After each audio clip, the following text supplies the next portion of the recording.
Bonjour, Philippe Lamblin.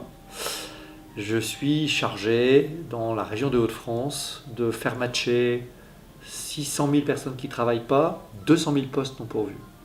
Et une des clés, là mais beaucoup plus loin en France, c'est est-ce qu'on a intérêt quand on est chef d'entreprise ou quand on est collaborateur de pratiquer le sport à l'intérieur de la boîte ou même à l'extérieur. Moi, ma philosophie, elle est simple, des gens en forme, c'est toujours mieux que des gens qui ne sont pas en forme. Alors la finalité de l'entreprise, c'est pas de faire courir les gens, c'est pas de leur faire faire du vélo, mais c'est de faire en sorte que la communauté des femmes et des hommes adhère le maximum à des valeurs, à des objectifs économiques, et puis qu'ensemble ils partagent cette ambition et réussissent. Et pour ce faire, je suis de ceux qui pensent, et la preuve à l'appui, qu'en faisant de l'activité physique, c'est des choses qui vont certainement permettre cela. Encore faut-il que ce soit partagé et que ce ne soit pas simplement la méthode Coué du vieux patron qui dit je fais du marathon, donc ils vont tous faire du marathon. L'intérêt pour le chef d'entreprise, ceux qui nous écoutent, c'est un, de rendre les gens un peu plus heureux, deux, de faire des économies. Parce qu'une personne qui est mieux, elle sera moins absente. C'est de la mathématique. Et sait-on combien ça coûte les arrêts maladie? Combien ça coûte les cotisations qui augmentent parce que les gens sont souvent malades? Mais ne voyez pas le côté négatif, voyez le côté positif. Deuxième chose, qu'est-ce que c'est que la pratique sportive? J'ai envie de dire, c'est toutes les pratiques qui vont faire du bien-être dans la boîte. Moi, j'ai voulu, comme tout le monde, faire courir les gens dans l'entreprise. Mon assistante m'a dit jamais, je ne courrai pas, monsieur Lamblin, ça ne m'intéresse pas. J'ai dit, écoutez, je vous écoute, qu'est-ce que vous proposez? Nous proposons de faire du shiatsu. Je ne sais pas ce que c'était. Ce sont des méthodes de relaxation. Puis j'ai dit, pourquoi? Mais monsieur Lamblin, on habite à Paris. On a 2 heures de transport en commun le matin, 2 heures le soir, on est épuisé. On est stressé.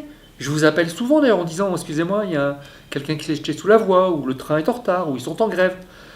Et on s'est aperçu dans un site au cœur de Paris, après 1 an, c'est une demande des salariés, pas la mienne, j'y ai acquiescé, ils en payent la moitié, j'en paye l'autre moitié. Plus de la moitié des collaborateurs du siège pratiquent cela. La deuxième activité, c'est courir, non, c'est pas encore courir. La deuxième activité de bien-être et de sport, ça s'appelle la chorale. Comment la chorale? Oui, parce que la chorale, on est debout, on fait du lien social, le directeur financier avec les collaborateurs autres, et ça crée du bonheur. La troisième, c'est le stretching. Et autour de tout ça, je pense qu'il faut aussi décloisonner, faire un peu notre coming out sur la pratique sportive en entreprise, c'est le sport coopératif. Non, pas du tout. Ce n'est plus cela. C'est donner du plaisir, et vous allez voir que les gens vont adhérer. Les collaborateurs pratiqueront une activité physique, sportive, c'est vrai, dire que le shiatsu c'est une activité sportive, dire que la chorale c'est une activité sportive, ce sont des activités de bien-être. Mais une fois par an, dans l'entreprise que je viens de quitter, 200 personnes chaque année allaient faire le marathon du Mont-Saint-Michel. Parce qu'autour de ça, on amenait les familles, on faisait de la marche, etc. Puis les fous furieux allaient faire le marathon. Alors quel gain pour ceux qui m'écoutent? Mais attendez, vous êtes gentils, mais écoutez, regardez ou demandez à votre DRH, ou si vous êtes une petite entreprise, regardez vous-même combien vous coûte l'absentéisme chez vous. Et vous allez voir tout de suite que le gain, il est automatique.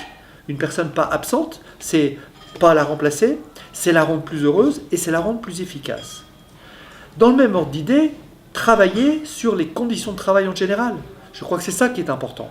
On pourrait parler de productivité supplémentaire. Je ne pense pas qu'il faille le voir sous cet angle-là, parce que vous allez avoir du mal à mettre en place l'activité si vous dites que c'est pour être plus productif. Je pense que l'entreprise ira mieux à hauteur d'environ 10% si vos collaborateurs sont engagés. Et pour s'engager, la pratique sportive ou physique, c'est une vraie solution d'avenir. Voilà. Alors on se dit aussi, est-ce que ces méthodes, elles vont encore plus loin? Oui. Aujourd'hui, nous travaillons également sur l'activité physique, facteur de mise à l'emploi. On prend des chômeurs, on prend des chefs d'entreprise, on leur fait faire une activité physique pendant 2 heures ensemble, on les fait déjeuner ensemble, ensuite ils font un job dating, on en a déjà fait une quinzaine, et bien aujourd'hui, 50% des gens qui ont participé sont à l'emploi. Voilà, le sport a des vertus que l'on n'imagine pas. Alors on dirait, mais il faut être champion olympique, enfin, ça, pas du tout. Vous êtes petit, grand, gros, maigre, on s'en fout.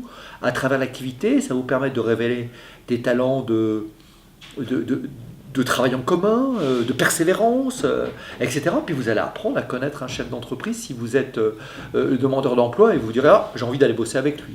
Voilà, on est en train d'inonder la France de cela. Ce sont cela les solutions d'avenir pour une France plus en forme, et l'entreprise va y jouer un rôle clé. Elles sont, bon an, mal an, un peu plus nombreuses à y adhérer.